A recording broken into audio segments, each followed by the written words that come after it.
Well, I've been working on a new special project that I'm about to test out here. This is a Batiya, also known as the Yakut Machete. And these are pretty difficult to find information about. I've been researching these for a while. Finally found a couple of decent sources to go on. But it was pretty hard to even figure out a name to call these things. I've seen different names for them, but Batiya seems to be the most accurate term for this size of blade and this type of handle on them.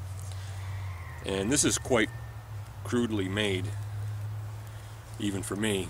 The originals are, much nicer than this. The Yakut and other similar tribes are excellent craftsmen, and their knives are typically, if anything, nicer than the ones made by Western smiths copying their styles. But I made this pretty rough just to do some testing because it might break. Put it together just to kind of see what these things will do. It's a chopper, but it has this very fine edge geometry, just like Yakut knives. And it's of course, it's a hidden tang handle. The tang is about 6 inches long. The handle is about 9 inches overall.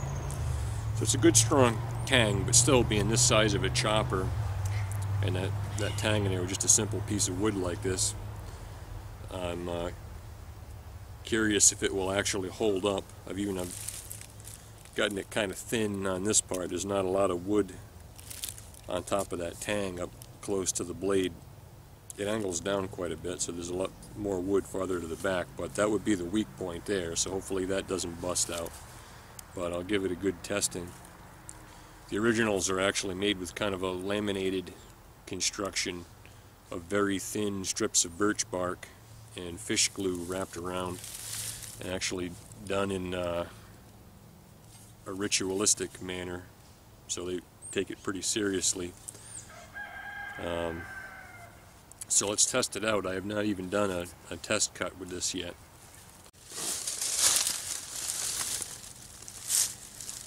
This is a seasoned piece of maple. See how it does on this.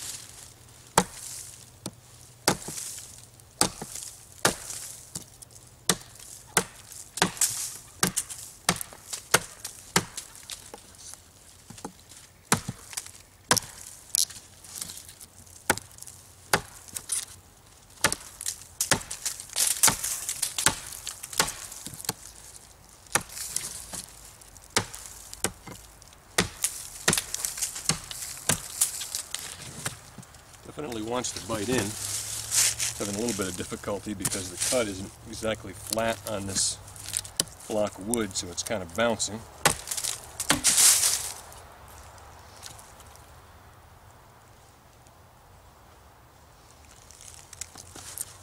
Edge still looks good from that.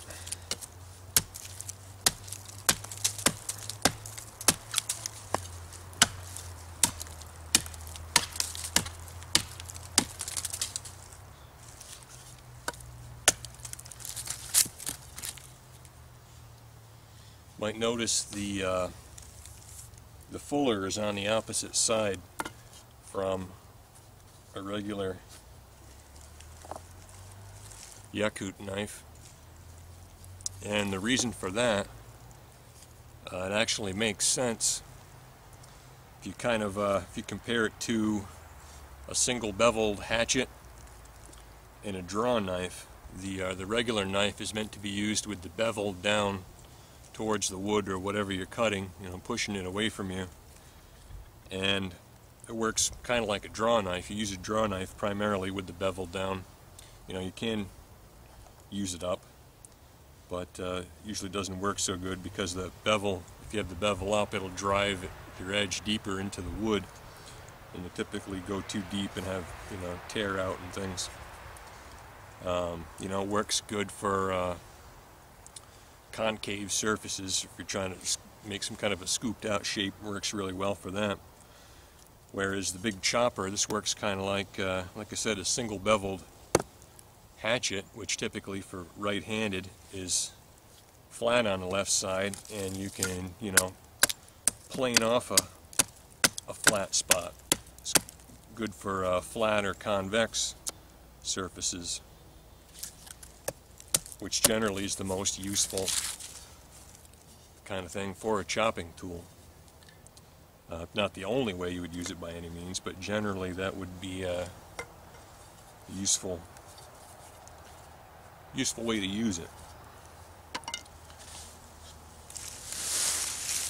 And that is how most of them are that I've seen, especially the older examples. The vast majority were flat with the fuller on the left side.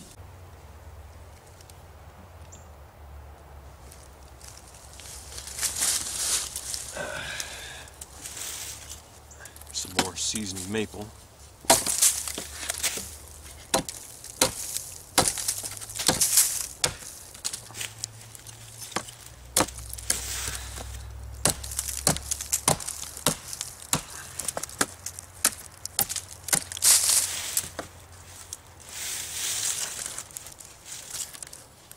And again, it's kind of hard to chop on this flat piece of wood,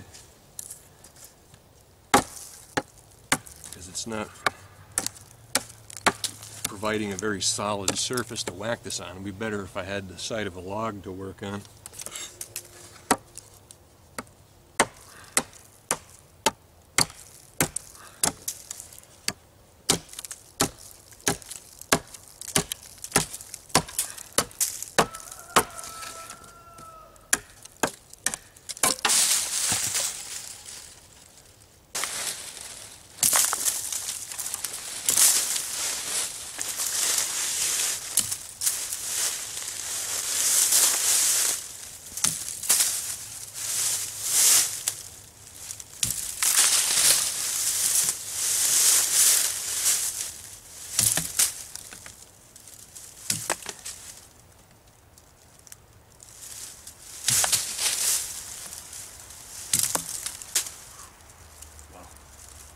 That's impressive.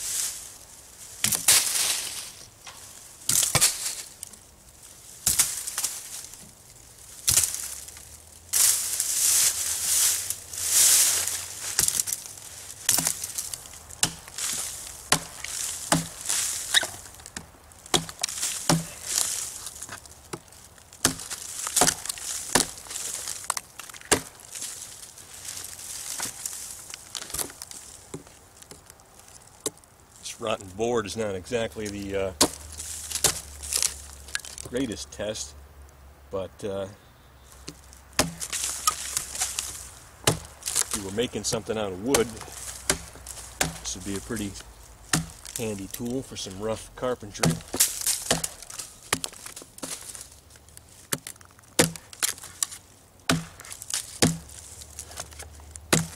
It's basically three things that I wanted to test to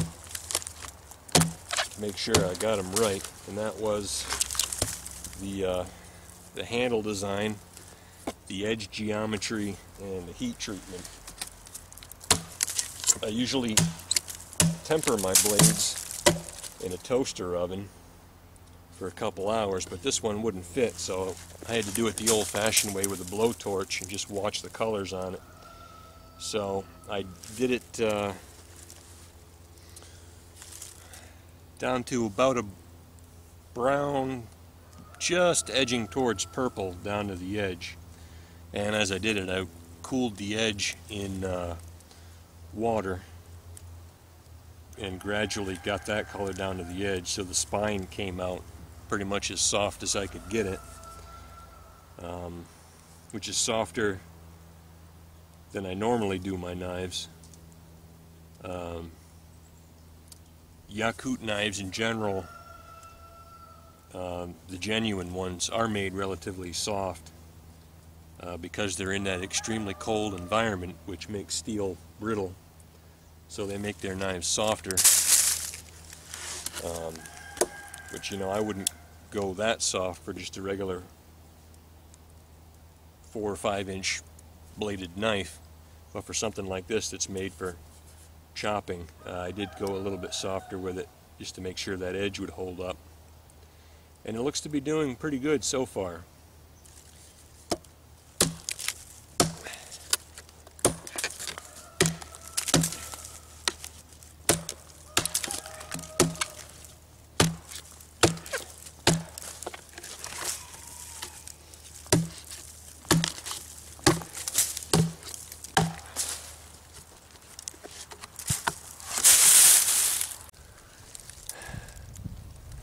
Alright, we'll try out something that's a real test. This is a big piece of hard, dry oak firewood. I'll try chopping through this.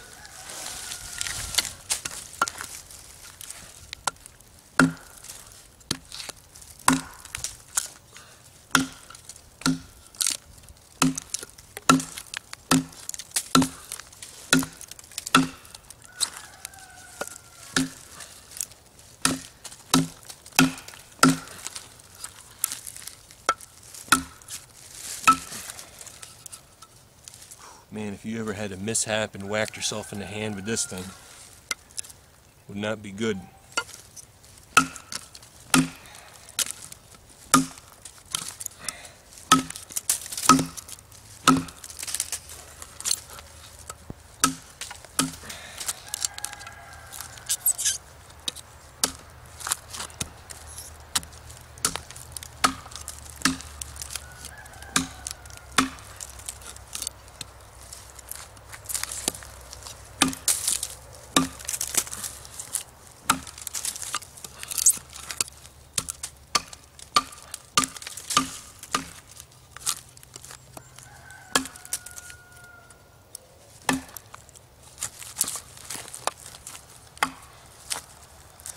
I'm just going to kind of wail on it and see how that handle does.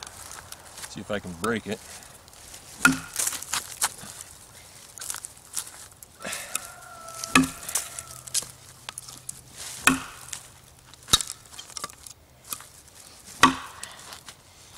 Bullseye, same spot twice. Really wants to kind of stick.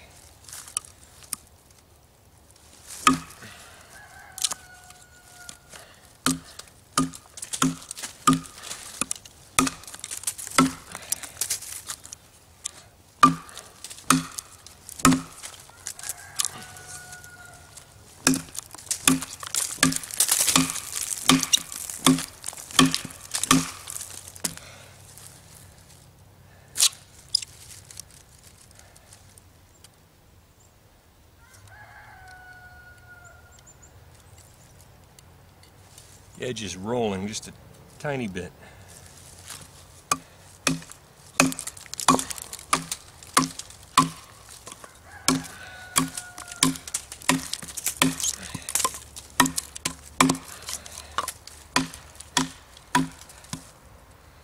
I think you'd have a hard time finding any cutting implement with this fine of an edge that will do this kind of chopping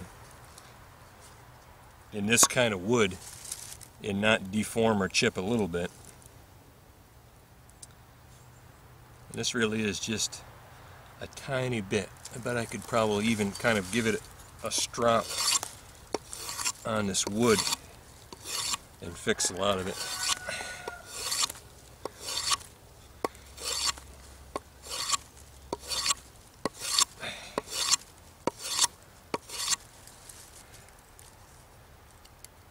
It's kind of still there.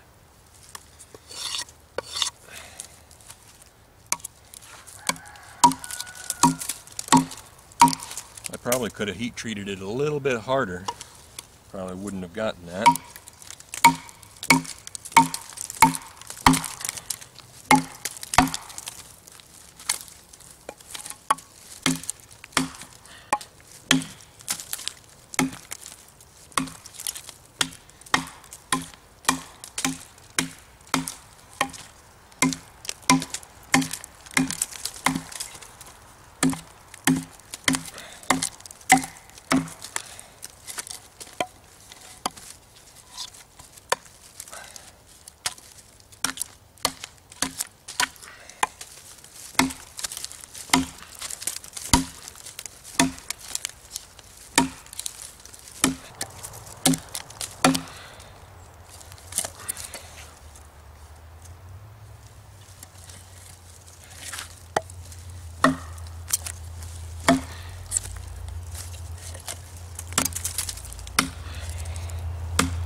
pretty close. And there it goes.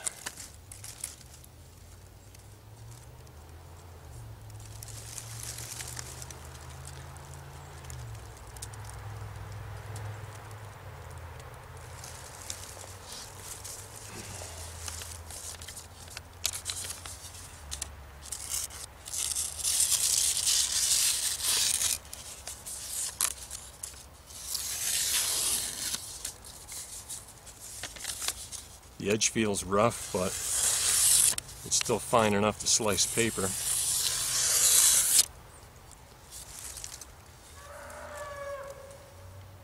I'd say that's pretty good. Could have gone a tiny bit harder on the tempering, maybe. Maybe not. I mean, this is pretty good like this. I mean, this kind of thing's not really made for doing a whole lot of chopping of big chunks of really dry, seasoned hardwoods like that. You'd be more likely just chopping through some, you know, green branches.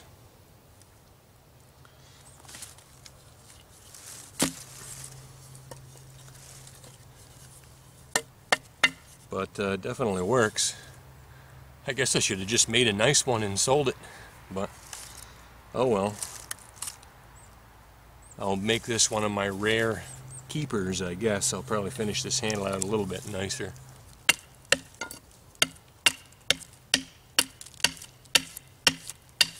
And it's interesting that it has that sort of broad axe or broad hatchet like capability, while also being able to just plain chop through stuff easily.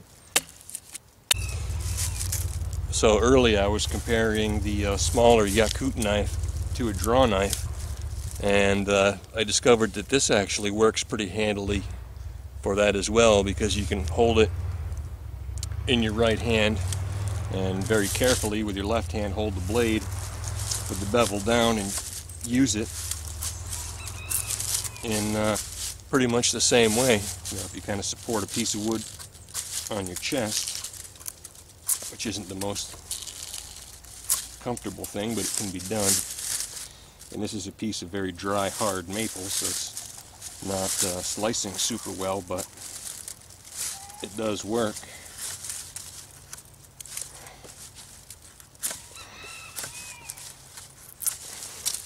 Just be very careful, obviously, holding your hand on the blade, but it can be done.